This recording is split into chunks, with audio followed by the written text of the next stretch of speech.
अगर आपके ऊंट को नाश्ते से ज्यादा सेल्फीज पसंद हैं, तो हो सकता है आपके शहर में एक बाबू हो। बाबू में मॉडल वाला रवैया है, लेकिन ओहो, इंतजार करें। एक धूप वाले दिन बाबू ऊंट बाजार से अकड़ता हुआ गुजरा। खुद को शानदार महसूस कर रहा था। एक बच्चे ने सेल्फी ली और चलाया। देखो उमी, ऊंट भी मॉडल है।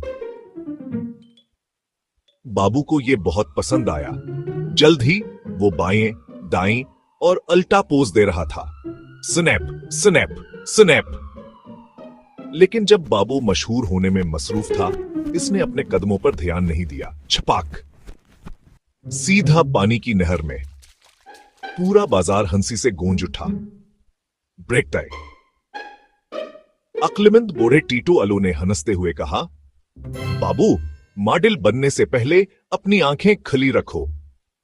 सबक कम दिखावा करो, ज्यादा ध्यान दो, वरना तुम पूरे गैले हो सकते हो।